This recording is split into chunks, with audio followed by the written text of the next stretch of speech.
అందరికీ శుభోదయం. నా పేరు నిమ్ర. నేను సంధ్యా హై స్కూల్లో 5వ తరగతి చదువుతున్నాం. ఈరోజు మనం జాతీయాలు సామెతలు తెలుసుకుందాం. కొన్ని సమయాల్లో సందర్భాలు బట్టి ప్రత్యేక అర్థాలు తెలిపే పదాలను జాతీయాలుగా పిలువబడతాయి. వీటిని పలుకుబడులు, నుడికారాలు అని కూడా అంటారు. కాకిగోల. నలుగురు చేరి పెద్దగా అరుస్తూ మాట్లాడుతూ ఉంటే విసుగు పుట్టిన వాళ్ళు ఏమిటా కాకిగోల అని అంటారు. ఇది లోక వ్యవహారంలో ఎక్కువగా వాడే జాతీయం.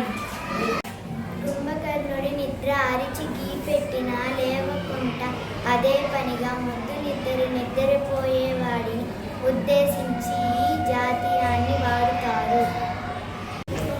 మేకపోతు గాంభీర్యం శక్తి లేకపోయినా పైకి డాంబికాన్ని ప్రదర్శించేవాడిని గురించి చెప్పేందుకు వాడే జాతీయం. చింతకంట, రవ్వంట, నలుసంట అన్నట్లుగానే చాలా కొంచెం అనే అర్థంలో వాడే జాతీయం ఇది. కొంగ జపం. ఎవరైనా దురుద్దేశంతో లేక మోసంతో ధ్యానం చేస్తూ ఉండే వాళ్ళది కొంగ జపం అని అంటారు.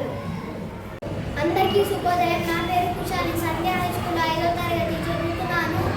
మన పూర్వులు అనుభవంతో చెప్పిన నీతి వాక్యాలే సామెతలు.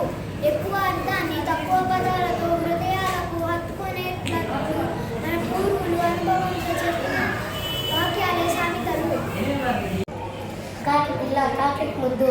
పిల్లలు ఎలా ఉన్నా ఎవరి బిడ్డల వారికి ముద్దుగానే ఉంటారు అనే అర్థంలో వాడే సామెత ఇది.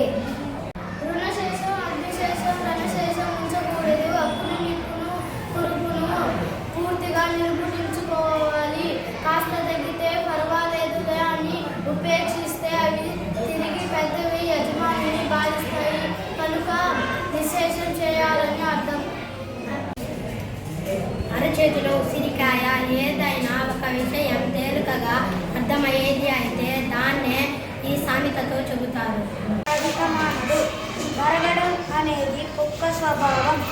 దానికి వేరే ఏదో వేషం వేసిన దాని లక్షణాన్ని మార్చుకోలేనని అర్థం.